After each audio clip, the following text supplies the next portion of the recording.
कुंज बिहारी।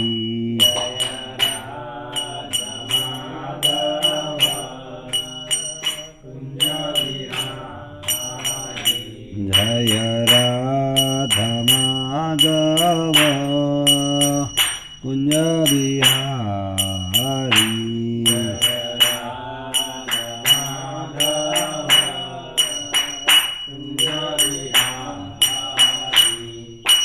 गोपी जन वल्लभ गिरिवरधारी।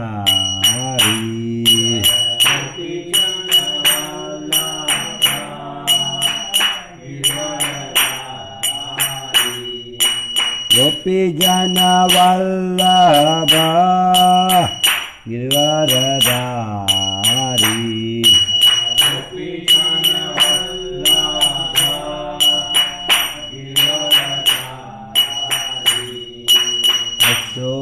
यशोदानंदन व्रजनरंजन।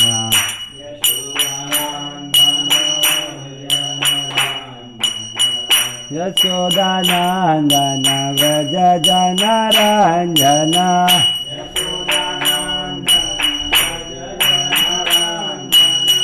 यमुना तीरा वनचारी।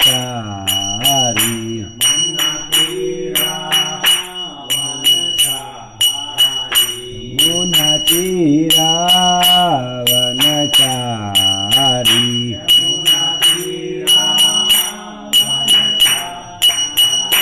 जय राधा माधव कुंज बिहारी।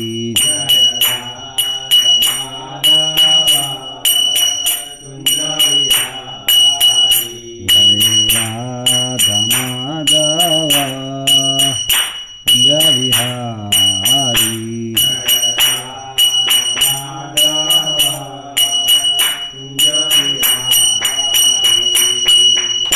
जय ओम विष्णुपाद परमहंस परिवाचार्य अष्टोत्तर श्रीमद अभय चरणारविंद भक्ति वेदांत स्वामी श्री प्रभुपाद की।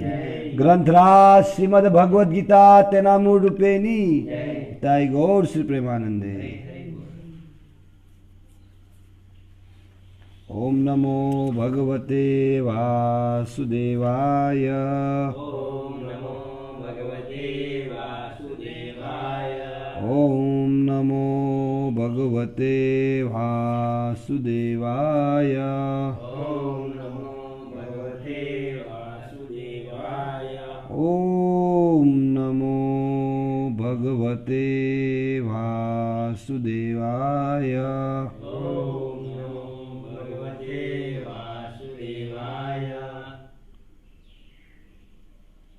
भगवद गीता तेना मूल रूपे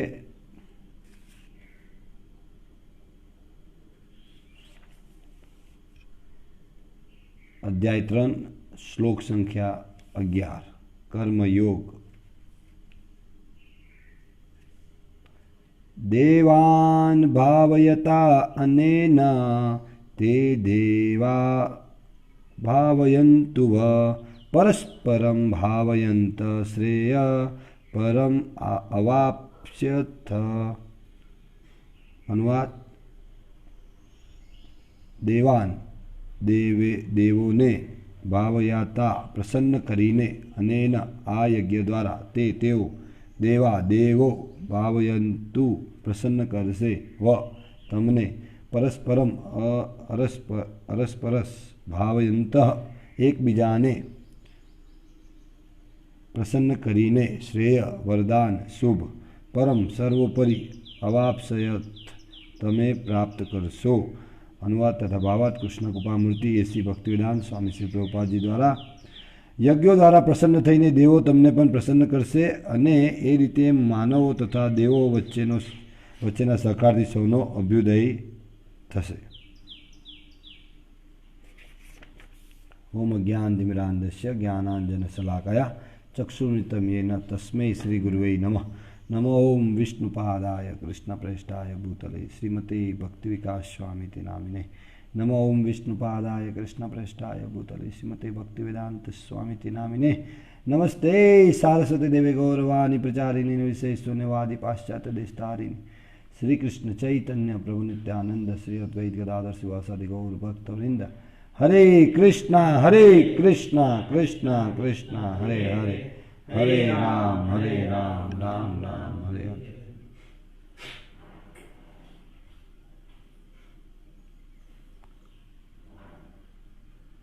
तो આજનો વિષય છે સમાજની મોટામાં મોટી જરૂરિયાત। શું જરૂર છે સમાજને આજે? તો ભગવાન શ્રી કૃષ્ણ જે પરમ ગુરુ છે, તો એમને ભગવદ્ ગીતાની અંદર દરેક પ્રશ્નોનો ઉત્તર ભગવદ્ ગીતામાં છે। તો શ્રીલ પ્રભુપાદજીની શિક્ષા અનુસાર આજે સમજીશું સમાજની મોટામાં મોટી જરૂરિયાત શું છે। તો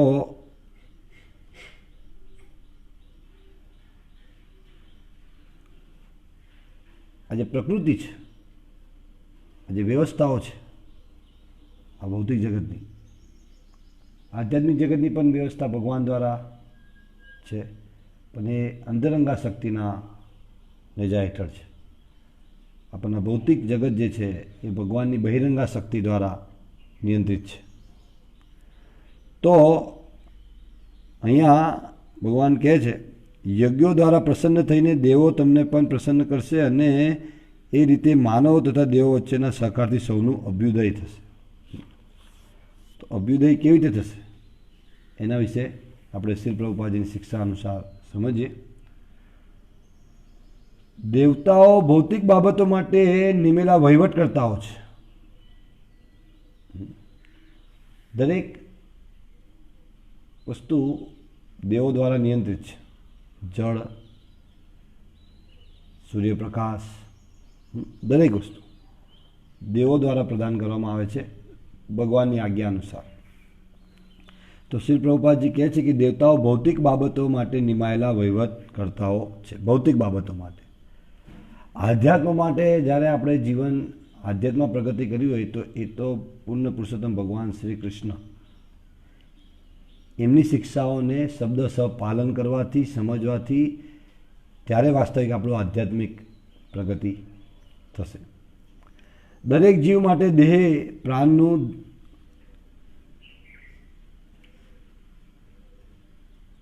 દરેક જીવ માટે દેહ પ્રાણનું ભરણ પોષણ કરવા માટે જરૂરી એવા વાયુ, પ્રકાશ, જળ તથા બીજા બધા વરદાન દેવોના અધિકારમાં છે।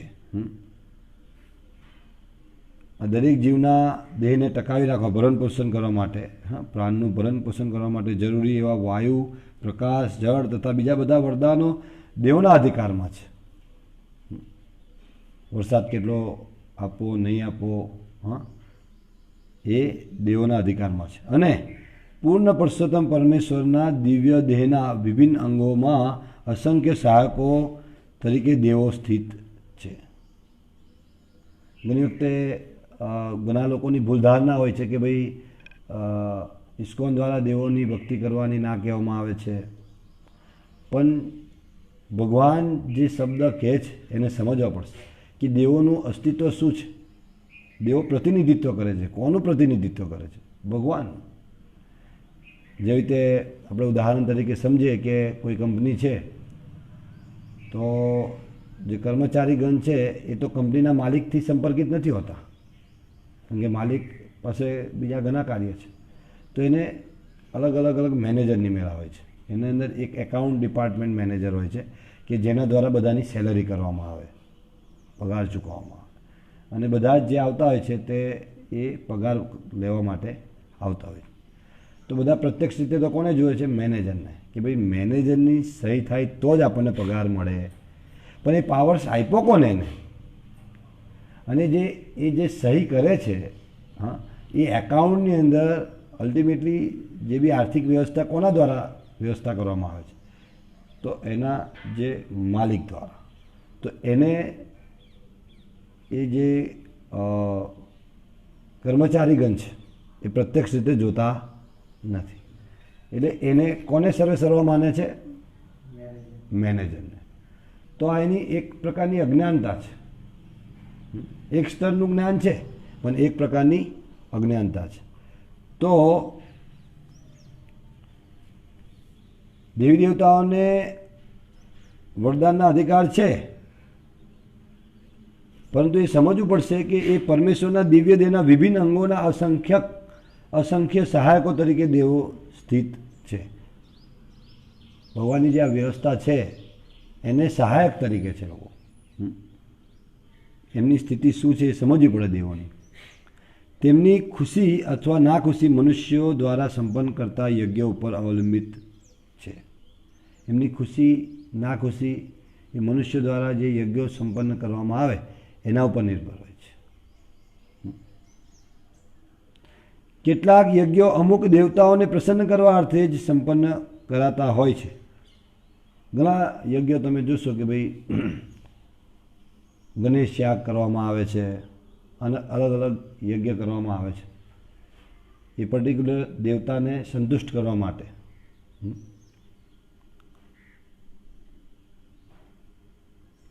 તેમ છતાં શ્રી પ્રભુપાદ જેવા સમજાવે છે, તેમ છતાં બધા યજ્ઞોમાં ભગવાન વિષ્ણુ જ મુખ્ય ભોક્તા તરીકે પૂજાય. યજ્ઞનો અર્થ જ વિષ્ણુ થાય. યજ્ઞનો અર્થ વિષ્ણુ. દરેક યજ્ઞના ભોક્તા તરીકે ભગવાન વિષ્ણુ છે. શાસ્ત્ર અનુમોદન કરે છે. ભગવદ્ ગીતામાં એમ પણ કહ્યું છે કે ભગવાન કૃષ્ણ સ્વયં સર્વ પ્રકારના યજ્ઞોના ભોક્તા છે. ભોક્તારમ યજ્ઞ તપસામ. સ્વયં ભગવાન ભગવદ્ ગીતામાં ભોક્તારમ યજ્ઞ તપસામ, સર્વ યજ્ઞોના ભોક્તા ભગવાન કૃષ્ણ વિષ્ણુ છે. તેથી સર્વ યજ્ઞોનો મુખ્ય આશય યજ્ઞપતિને પ્રસન્ન કરવાનો. યજ્ઞના પતિને. અત્યારે જેવી રીતે આપણે સામાન્યતઃ જોઈ રહ્યા છે કે અહીંના વડોદરા જિલ્લાના કલેક્ટર શ્રી જે બી અત્યારે કાર્ય કરી રહ્યા છે કે એસપી કે પોલીસ ખાતું કરજણની અંદર આપણે જોઈએ તો પીઆઈની પોસ્ટ છે, હે ને. તો એ બધા જે કાર્ય કરી રહ્યા છે એક સ્તર પર આપણને એવું દેખાય કે ભાઈ આ બધું પોલીસ તંત્ર કરી રહ્યું છે, પણ એ પોતાની મનોકલ્પિત રીતે નથી કરી રહ્યા. એમને આદેશ આપવામાં આવે સરકારશ્રી તરફથી. પણ જે બુદ્ધિહીન લોકો છે તે વાહવાઈ બી કરશે તો એમને કરશે અને દોષ બી આપશે તો એમને આપશે.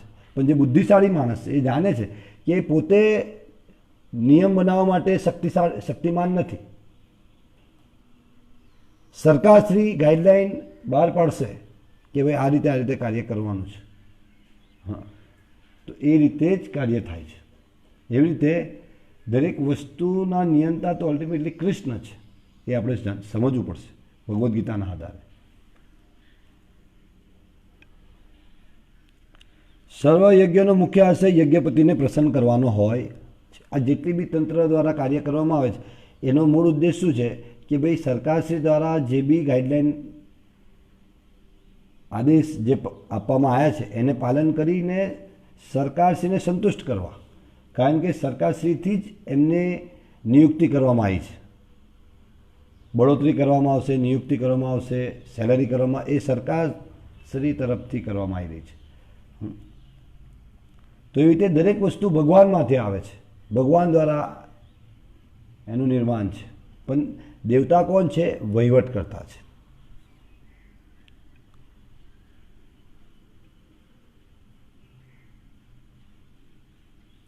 જ્યારે આ યજ્ઞો પૂર્ણપણે વિધિપૂર્વક સંપન્ન કરવામાં આવે છે ત્યારે વિભિન્ન વિભાગોના અધિકારી એવા દેવો સહજમાં પ્રસન્ન થાય છે અને કુદરતી પેદાશોના પુરવઠામાં કશી અછત રહેતી નથી.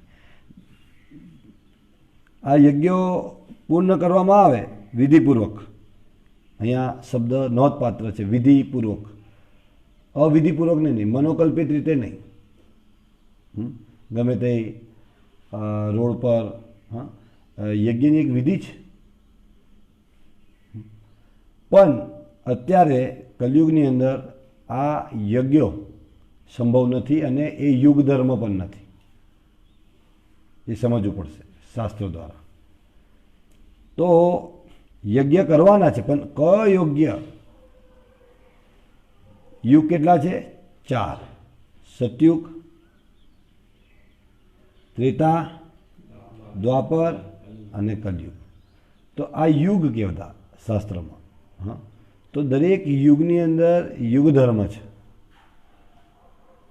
સર્વોપરી ધર્મ એ ભગવાન કૃષ્ણની સંતુષ્ટિ છે, પણ એમને સંતુષ્ટ કરવા માટેની પણ વિધિ અલગ અલગ યુગની અંદર અલગ અલગ પ્રકારે છે, એ જાણવી પડશે.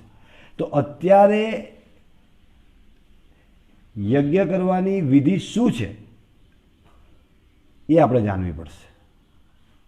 યજ્ઞ કરવાનું કીધું છે, પણ એ યજ્ઞ કયો? હરિનામ સંકીર્તન યજ્ઞ સંભવ છે. કેમ કે અત્યારે બધું જ અપવિત્ર છે.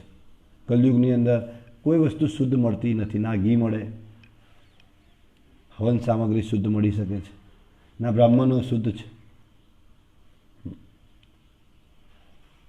ના યજ્ઞ કરાવનાર શુદ્ધ છે. યજ્ઞ કરનારે શુદ્ધ નથી ને યજ્ઞ કરાવનાર જે યજમાન કહેવાય, હા, તે પણ શુદ્ધ. તો અનુમોદન કરવામાં આવે છે શાસ્ત્રમાં, શ્રીમદ ભાગવતમમાં. હા, હરિનામ સંકીર્તન યજ્ઞ, હા, જે ચૈતન્ય મહાપ્રભુએ ઉજાગર કર્યો. હા, તો એટલે તમે જોશો કે ચૈતન્ય મહાપ્રભુ પરંપરામાં આવનારા ભક્તગણ હરિનામ સંકીર્તન યજ્ઞ કરે છે. નગરે નગરે, ગામે ગામ, આખા વિશ્વની અંદર. તમે ન્યુયોર્કમાં જશો તો ત્યાં બી તમને રોડ પર ભક્તો હરિનામ સંકીર્તન કરતા જોવામાં આવશે. હા, કારણ કમ આ યજ્ઞ થઈ શકે?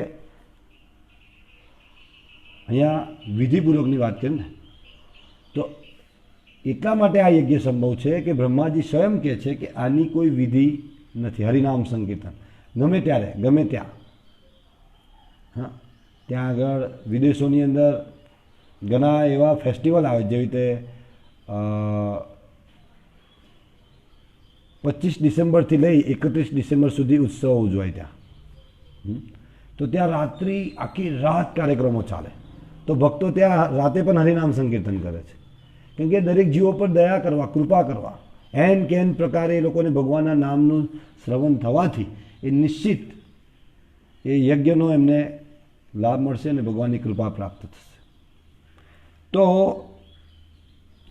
અહીંયા શ્રી પ્રભુપાદજી સમજાવે છે, જ્યારે યજ્ઞ પૂર્ણપણે વિધિપૂર્વક સંપન્ન કરવામાં આવે છે ત્યારે વિભિન્ન વિભાગોના અધિકારી એવા દેવો સહજમાં પ્રસન્ન થાય છે. હરિનામ સંકીર્તન યજ્ઞને જો યોગ્ય રીતે પાલન કરવામાં આવે વિશ્વ દ્વારા, તો નિશ્ચિત શું થશે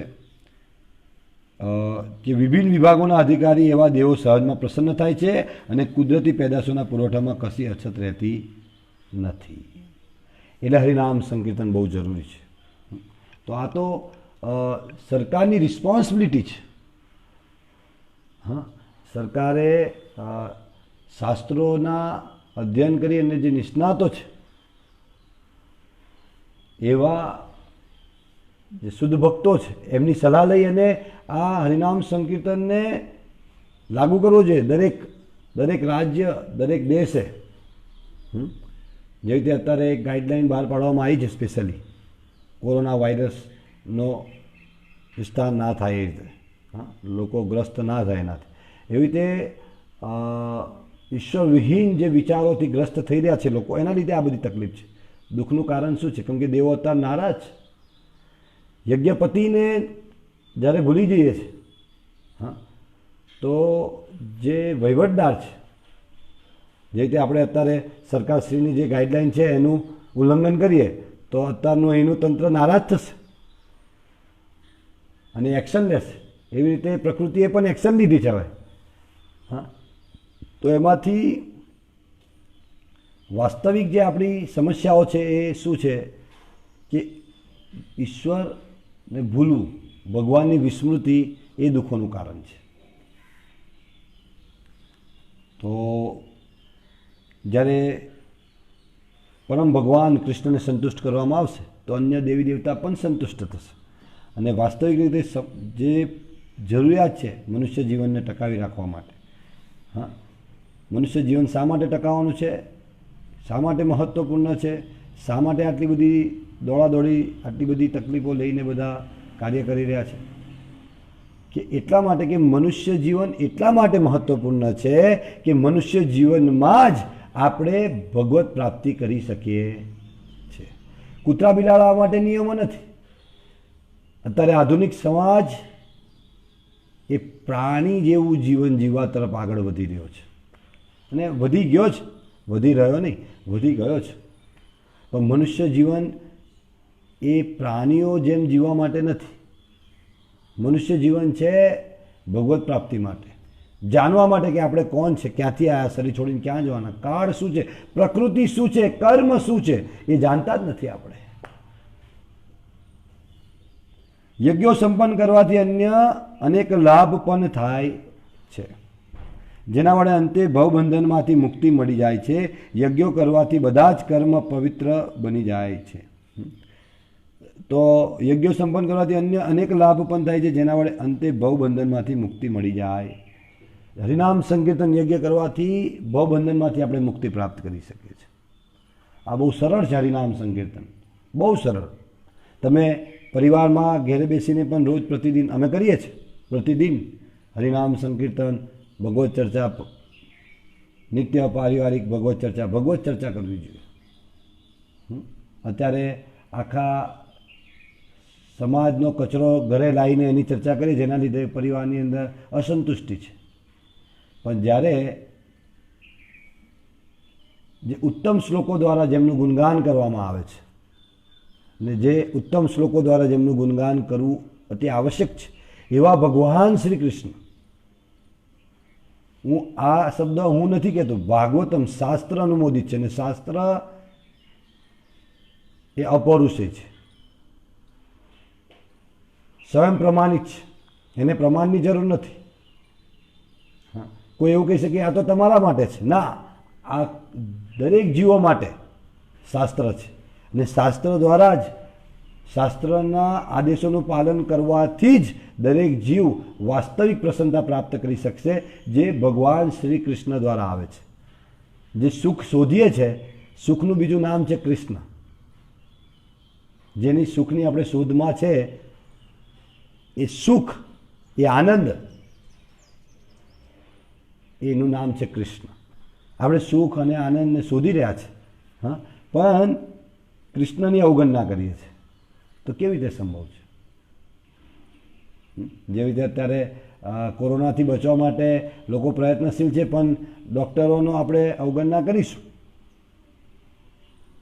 ડૉક્ટરોની જે ગાઈડલાઈન છે, જે રીતે એમના આદેશ છે કે ભાઈ આ રીતે આ નહીં અડવું જોઈએ, આ રીતે નહીં કરવું જોઈએ, તો એની પર આપણે પ્રહાર કરીશું તો કેવી રીતે સુખી થઈશું, કેવી રીતે એમાંથી બચીશું? એવી રીતે જ્યારે આપણે વાસ્તવિક સુખ પ્રાપ્ત કરવું છે અને કૃષ્ણની અવગણના કરીશું, કૃષ્ણના આદેશની અવગણના કરીશું અને અધ્યયન નહીં કરીએ જ્યારે ભગવદ્ ગીતાને, તો કેવી રીતે પ્રસન્ન થઈ શકીશું, કેવી રીતે સુખી થઈ શકીશું, ને કેવી રીતે સમાજ સુખી થશે? તો અહીં શ્રી પ્રભુપાદ સમજાવે છે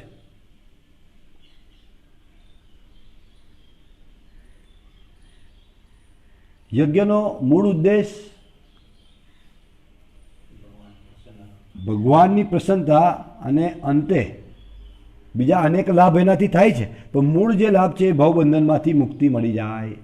એટલે હરિનામ સંકીર્તનનો મૂળ ઉદ્દેશ છે ભગવાનની પ્રસન્નતા. ભગવાનની, અને ભગવાન જ્યારે પ્રસન્ન થાય છે તો ફરી આ જન્મ મૃત્યુ જરા વ્યાધિમાં આપણે આવવું પડતું નથી.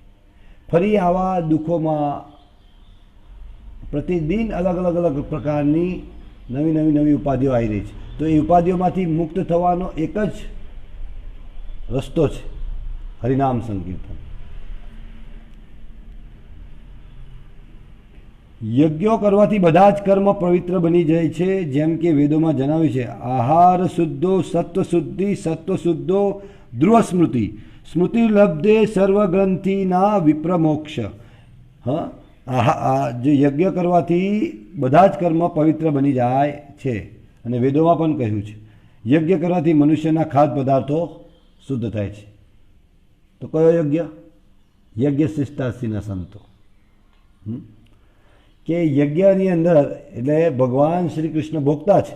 જે કંઈક પણ વસ્તુ વાનગી બનાવીએ છીએ આપણે જે કંઈક બી એટલે શાસ્ત્ર અનુમોદિત, હા, શાસ્ત્ર દ્વારા અનુમોદન કર્યું છે એવી જે વાનગી બનાવીને ભગવાનને અર્પણ કરવામાં આવે શુદ્ધ, હા, ભક્તિ દ્વારા, તો ભગવાન એને સ્વીકાર કરે અને એ યજ્ઞની દ્વારા જ્યારે એ આહાર શુદ્ધ થાય છે, તો ખાદ્ય પદાર્થો યજ્ઞ દ્વારા શુદ્ધ થાય છે. અને શુદ્ધ ભોજન કરવાથી મનુષ્ય જીવન શુદ્ધ થઈ જાય છે. હા, શુદ્ધ ભોજન કરીએ. અત્યારે લોકોનું ભોજન જ અશુદ્ધ થઈ ગયું છે. પાપ ખાઈ રહ્યા છે પ્રતિદિન. કોઈ એવું કહી શકે કે ભાઈ અમે શાકાહારી છે, અમે પાપ નહીં ખાતા. પાપ એ નથી કે માંસાહાર જ પાપ છે. એ શાકાહાર પણ પાપ છે જ્યારે એ ભગવાનને અર્પણ કરવામાં નથી આવતું. યાદ રાખજો, એ શાકાહાર પણ પાપ છે. આપણે ના શાકાહારી બનવાનું છે ના માંસાહારી બનવાનું છે. આપણે તો કૃષ્ણ પ્રસાદ લેનાર બનવાનું છે. કૃષ્ણએ આરોગ્ય લો, કૃષ્ણનું ઉચ્છિષ્ટ લેવું. હા, શુદ્ધ ભોજન કરવાથી મનુષ્ય જીવન શુદ્ધ થઈ જાય છે. જીવન વિશુદ્ધ થવાથી સ્મરણ શક્તિના સૂક્ષ્મ જંતુઓ શુદ્ધ થાય. આ વિજ્ઞાન છે. પ્રભુપાદજી બતાવે છે. હવે શા માટે શુદ્ધ ન લેવું જોઈએ? શા માટે ભગવાન કૃષ્ણને ભોગ લગાવીને જ અર્પણ કરેલું જ પ્રસાદ લેવો જોઈએ? કારણ કે મનુષ્ય જીવન શુદ્ધ થાય છે ને જીવન વિશુદ્ધ થવાથી સ્મરણ શક્તિના, જે આપણી સ્મરણ શક્તિ છે, હા, એના સૂક્ષ્મ જંતુઓ શુદ્ધ થાય છે. અત્યારે સૂક્ષ્મ જંતુઓ જે છે અશુદ્ધ થઈ ગયા છે આહાર દ્વારા. અન્ન તેવું મન કે ને, અન્ન તેવો ઓળકાર. જેવું આપણે અન્ન ખાઈએ છીએ, પાપી અન્ન ખાઈએ છીએ એટલે અત્યારે પાપ વૃત્તિની અંદર જ આપણે લાગેલા છે. હા, અને એમાં જ આપણું આકર્ષણ હોય વધારે ને વધારે. અત્યારે આપણે જે ન્યૂઝ જોઈ રહ્યા છે, આટલા લોકો મર્યા, જાણે આપણને તો એવું લાગે કે આપણે મરવાનું નથી ને આપણને એ આનંદ થાય છે એક રીતે કે ઓહો આ બધા મરી ગયા પણ હજુ હું જીવું છું. પણ યાદ રાખજો, મૃત્યુદંડ અનિશ્ચિત છે પણ નિશ્ચિત છે. હા, બધે કોરોના આવે છે પણ અમારા કરજણમાં તો નથી. એનો મતલબ એવું નથી કે નહીં આવે. ક્રમે ક્રમે પ્રગતિ થાય છે. અમારી એવી કોઈ શુભેચ્છા નથી કે કરજણમાં આવે, પણ કોરોના નહીં તો અન્ય રીતે મૃત્યુ આવવાની છે. તો મૃત્યુની તૈયારી કરવી જોઈએ. મૃત્યુની તૈયારી કરવી જોઈએ પ્રતિદિન. ભક્તો તમે જોજો કે ભક્તો પ્રતિદિન, એવું નથી કે કોરોના આવ્યો એટલે ભક્તો હરે કૃષ્ણ મહામંત્ર જપની માળા કરે છે કે મંગળા આરતી કરે છે કે હરિનામ સંકીર્તન કરે છે. હા, પ્રતિદિન ભગવાનની પ્રસન્નતા માટે, હા, પ્રતિક્ષણ, હા, જીવનને એવી રીતે ઢાળે છે કે જેથી કરીને ભગવાનને પ્રસન્ન કરી શકે. ભગવાનની પ્રસન્નતા માટે. અને ભગવાનની પ્રસન્નતા માટે, વિશેષ કરીને ભગવાનની પ્રસન્નતા કરવાથી આપણે શુદ્ધ થઈએ છીએ. અત્યારે અશુદ્ધ અવસ્થામાં છે, ભગવાન પરમ શુદ્ધ છે. હા, અમે અશુદ્ધ છે પણ અત્યારે સમાજ એવું માને છે કે અમે ડેટોલથી હાથ ધોઈ લીધા એટલે અમે શુદ્ધ થઈ ગયા છે. પણ એનાથી શુદ્ધિ નહીં થાય. અહીંયા પ્રભુપાદજી કીધું ને, સ્મરણ શક્તિના સૂક્ષ્મ જંતુઓ શુદ્ધ થાય છે, એ શુદ્ધ કરવાના છે. અત્યારે સ્મરણ શક્તિના જે જંતુઓ છે અશુદ્ધ થઈ ગયા છે. ટીવી, મોબાઈલ અને સમાચાર, ન્યૂઝ, અલગ પ્રકારની વાતોને શ્રવણ કરવાથી, વાસ્તવિક ભગવાન વિશેની શ્રવણ કરવાથી,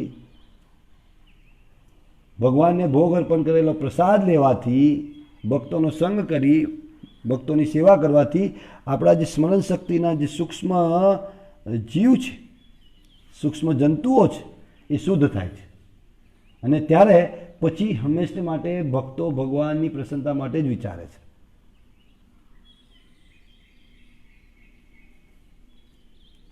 અને જ્યારે સ્મૃતિ શુદ્ધ બને છે, હવે પ્રભુપાદજી આગળ સમજાવે છે, જ્યારે સ્મૃતિ શુદ્ધ બને છે ત્યારે મનુષ્ય મુક્તિ માર્ગ વિશે ચિંતન કરી શકે. અત્યારે સ્મૃતિ જ આપણી અશુદ્ધ છે. સ્મૃતિ અશુદ્ધ છે. સ્મૃતિ અશુદ્ધ હોવાને લીધે આપણે વિચારી નહીં શકતા કે મુક્તિનો માર્ગ શું છે. મુક્તિ માર્ગ વિશે કોઈ ચિંતન જ નથી કરતું. અત્યારે બધા શરીરને બચાવવા માટે પડ્યા છે. આપણે બધા શરીરને બચાવવા લાગેલા. કેટલા નિયમો પાડીએ છીએ. થોડી વારે હાથ ધોઈએ છીએ, હા, સોશિયલ ડિસ્ટન્સ મેન્ટેન કરીએ છીએ. હા, પણ જે આત્મા છે આપણે વાસ્તવિક, આ શરીર નથી પણ આત્મા છે, તો આત્માના કલ્યાણ, હા, મુક્તિ શું છે? મુક્તિનો અર્થ શું છે? મુક્તિનો અર્થ તે છે કે જ્યાંથી આપણે આવ્યા છે અને ત્યાં પહોંચી જવું, અને ત્યાં જઈને આપણા કાર્યમાં ફરી જોડાઈ જવું. ક્યાંથી આવ્યા છે આપણે? ભગવદ્ધામ, ગોલોકધામ. હા, તો ત્યાં આપણી જે સ્થિતિ હતી એ સ્થિતિમાં પાછા આપણે સ્થિત થઈ જઈએ ભગવાનની સેવામાં, એ મુક્તિ છે. નહીં કે બ્રહ્મજ્યોતિમાં લીન થઈ જવું,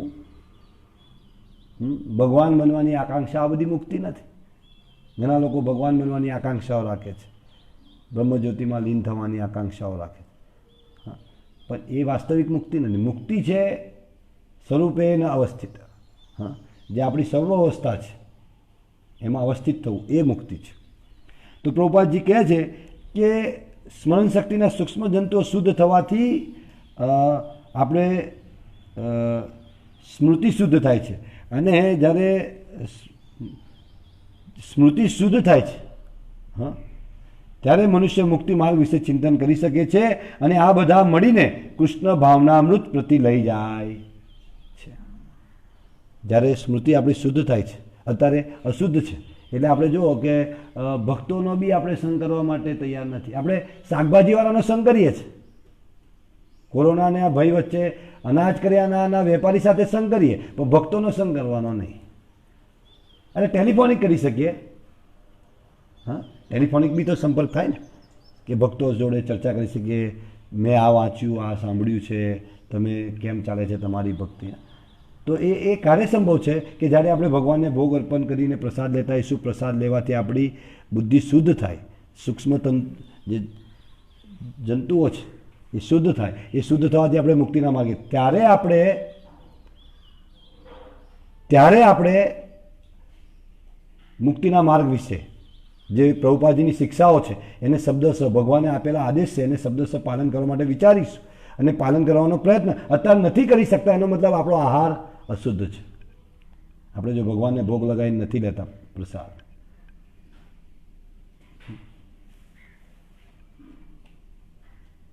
અને આ બધું થાય છે ત્યારે પ્રભુપાદજી કહે છે કે આ બધા મળીને કૃષ્ણ ભાવનામૃત પ્રતિ આપણને લઈ જાય. કૃષ્ણ ભાવનામૃત ચેતના બને છે આપણી,